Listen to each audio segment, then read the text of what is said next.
On the road that oil built in Weld County, a warning to keep your eyes peeled. It's hard to miss the big sign a friendly neighbor posted in his yard along County Road 49, warning of a speed trap 4 miles ahead. Easier to miss the small construction sign warning of a photo radar a few hundred feet ahead. Hey YouTube, welcome back to another video here at Truggin Life. I came across this video that were talking about this county where there's a speed trap, right? Where it has to reduce from 65 to 45 miles an hour.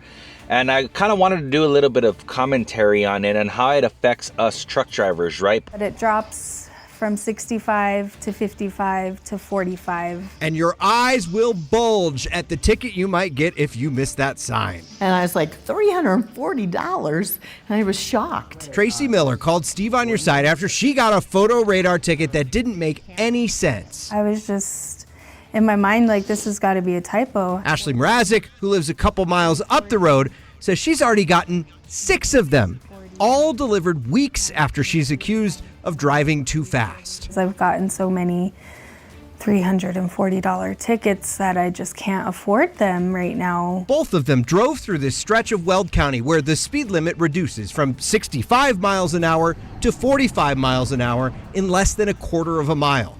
The camera sits not far from that 45 sign. So basically, guys, as you guys are watching there in the video, I actually did a quick Google research, or search I should say, right? And I pretty much asked it if a fully loaded semi-truck can stop from 65 miles an hour to 45 miles an hour within a quarter of a mile, right? Which is 1,320 feet. And this is what the result came back.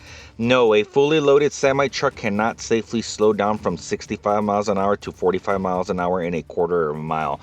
Now, this has happened to me many different times within my career. Thankfully, I haven't been pulled over and gotten a ticket, but it's kind of crazy how when you're driving through a place, it's just literally like it's 65 and then bam, it's 45. And if you end up getting caught, you know, with this particular system right here, it's not an officer giving you a ticket, it's an automatic system. So my question would be, like, would that also apply to semi-trucks? Because if you guys saw in the beginning of the video, there was actually a semi-truck on that road passing. Like, if I cannot safely reduce the vehicle speed from 65 miles an hour to 45 miles an hour, like, why would I be getting a ticket? Now, in this particular case, they're talking about cars, right?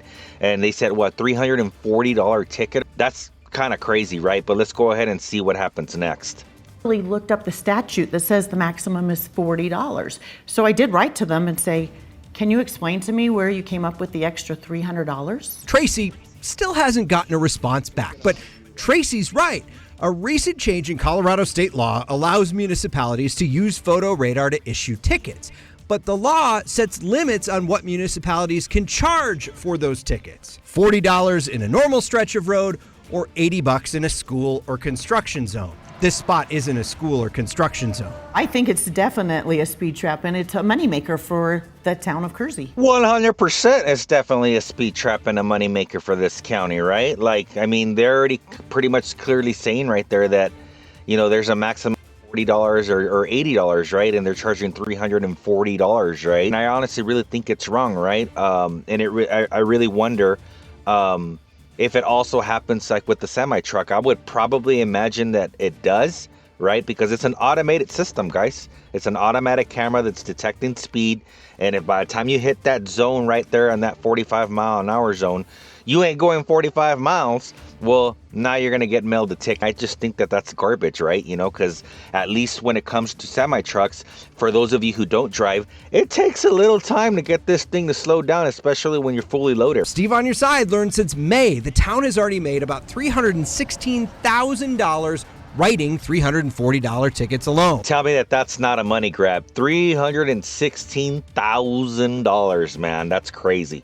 Even though the town's own ordinance regulating speed cameras sets a much smaller cap on how much police are supposed to charge. The council has said no. The most you can do is $40 to $80. Criminal defense attorney Jeremy Lowe says rules in Kersey are pretty clearly laid out. There's nothing illegal about speed traps. Once you hit that 45 mile per hour zone, you need to be going at that speed limit. And if you don't, the tickets themselves are allowed. What isn't allowed is the amount of money that they are charging. My question for you, sir, which I doubt he'll watch this video, but if you do, would that also pertain to a semi-truck? Because it's clearly known you cannot do it safely, right? If you can't reduce your speed from 65 to 45 safely on a fully loaded semi-truck, would that also pertain to a semi-truck driver, since this automated system is more than likely going to send a ticket anyway?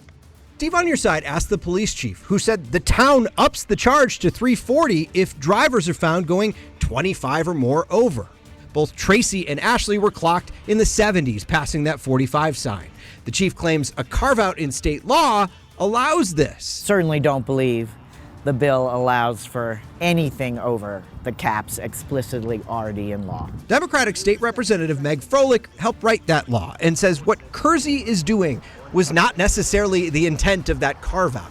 This is not meant to be a revenue generator for the local government. This is supposed to be a safety component, a tool in the toolkit to get folks to slow down. Well, that's the way they always pass it. They always say that it's because of safety. But at the end of the day, the government ends up taking advantage from people. It's just a money grab. It's no different with like the e-logs. The e-logs were supposed to make it more safer out there, less accidents. Does it really make it safer? I mean, you kind of find yourself always fighting that clock. And it's like, I gotta go, rushing, because you're afraid of your clock running out and not being able to deliver your load. That might have not been the intention, but the way it looks to me, it's like if it's a money grab. Lowe says anyone who gets a $340 photo ticket in Kersey should take it to court.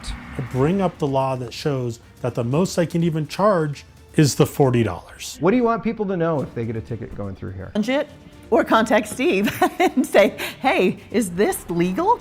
So that's pretty much going to do it for this video, guys. It just kind of got my mind thinking whenever this video came across my YouTube feed. I'll link down the original video down below, and you guys can go show some love over there to their channel or whatnot.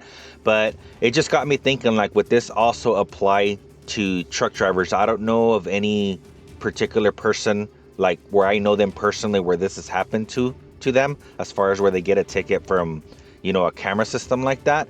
But it just got me thinking, like, would that also apply to truck drivers, which I'm assuming it would, because you're still on a public highway and it's an automated system doing it.